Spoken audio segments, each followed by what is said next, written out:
Hey guys, GameWars06 here, we're back with another video. As I said, this video was going to come out the day after my Android 18 video. This is an OC, so I joined in another art competition in the anime art Amino, and it was another art tourney. I believe I talked about one earlier this year. Well, another one was hosted and I joined in the first round. The first round essentially was the contestants each got a letter.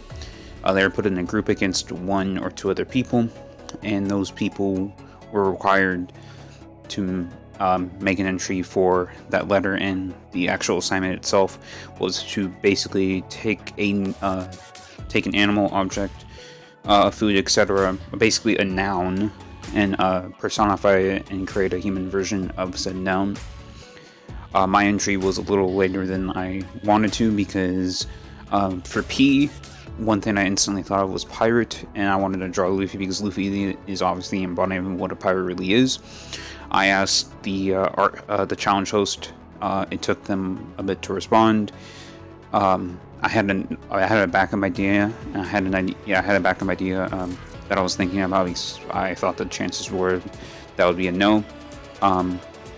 Basically, the answer was that it was an option, but it would be preferred if I chose a different noun. I chose two different nouns, pencil and power. I combined those, and I tried my best to experiment. I tried to add some glow, try to add an aura, try to add in the background some rubble and some fire in order to communicate the idea of power. I also added. I also made sure this OC has second gear in order to reference Luffy.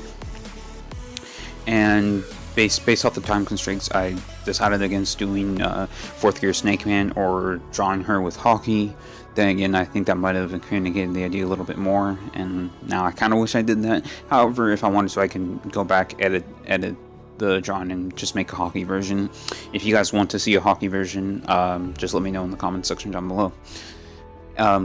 But yeah, I use second gear and I just put some marking, some like dark markings. Basically, I was kind of inspired by Boruto and Kawaki's Karma. If you guys watch the latest episodes of Boruto, you'll know what I'm talking about. I don't want to go into any further detail because I don't feel like spoiling it. Yeah, so that's what this drawing is. There's not really too much to talk about. However, I did get the results of the round. I'm recording this on Tuesday, the same day I recorded the last video. And unfortunately, I did not make it into the second round. However, that's also a good thing in terms of me having more time in order to dedicate myself to creating the card game that I was talking about before. I believe I went over all the ideas I had at the time, and as of now, I haven't actually written down any rules, but I do think I want to write stuff down, because once I get the actual rules of the game and the objective and all that, then it would actually be time to create the different cards, which I might just start off with like a few, I don't know, like 20 to 30, and then expand as I draw more characters. So, and for the sake of time, I might reuse drawings of characters that have already done. I might not. We'll see. But then again, I might also draw different versions of a specific character. So because every version, as characters develop, their abilities develop, their personality develops, etc. For example, Naruto, when he first became a Genin, didn't have any special jutsu. His specialty was multi-shadow clone jutsu. Then he trained with Jiraiya and he learned the Rasengan. Then as Shippuden goes by, he learns he can use Rasen Shuriken. He has 6-path Sage mode. He has Chakra mode. He has regular Sage mode, which that increases his Taijutsu, Ninjutsu, Genjutsu, all of that. He knows how to use Shadow Clones better after he learns about the after Kakashi tells him his training method. or gives him the idea of the training method in which he relies on Naruto making a bunch of shadow clones. He learns how to use his shadow clones better in battle. He gets to a point where he can create shadow clones. I don't know. He can create Rasengans and Rasen Shurikens without using shadow clones, because for the majority of this series, he's had to use a shadow clone. And even in the episode in which he taught Konohamaru, he told Konohamaru that he needed to learn the shadow clone jutsu before he can actually move on to the third step of the Rasengan, which isn't actually necessary, since Naruto at that time was the only one who used shadow clones to make Rasengans. So it didn't really requiring Konohamaru to do it. I mean, I guess he learned a new jutsu, but so far in Boruto, in the fights that I've seen of Konohamaru, he hasn't actually used the multi-shadow clone jutsu at any point. So the only time he used it was against one of the Paths of Pain, the one that can take souls. Yeah, he used one to save. Yeah, he used one and then create the Rasengan to save Ibisu. Ebisu, however you pronounce his name. So those are just examples. And obviously that means if for one character I can draw a multitude of different versions of said character, because as their appearance changes, their ability change and all that, then yeah, that would take even more work.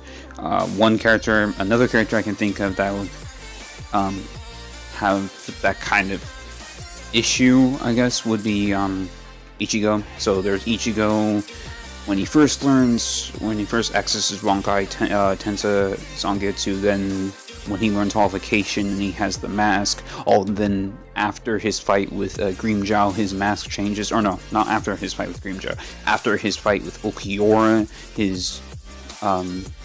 his mask changes, so that's a different version. There's the version of Ichigo that fought Aizen, the one after the 2,000 hours of training that he had in the Precipice world with his dad, while his dad used all his spirit energy to keep the stuff from basically keep them inside of the Precipice world, so he can actually have his 2,000 hours. So there's that version. There's also Fullbringer Ichigo. There's the one that first fights I forget the guy's name, but the one who has the ability Book of the End. I forget that guy's name. Tsukubishi? No, not Tsukubishi. It actually might be Tsukubishi or Tsukubisha. It might be Tsukubisha. Dang it. Give me 1 second. I'm going to pause this real quick and figure out the guy's name. Alright, I'm back, and now I have a list of some of the names. So, yeah, his name is Shukuro Tsukubishi, yeah, and his full-bringing ability is Book of the End. So, yeah. Let's see, what was I just talking about? Oh yeah, so yeah, he has the full-bring version where he first fought him, and then he has the full-bring where he fully he fully awakens his full-bring powers against Ginjo in the Invaders Must Die. That's the other guy's ability. I forget his name as well. Let me see. Oh yeah, Yukio's ability, Invaders Must Die.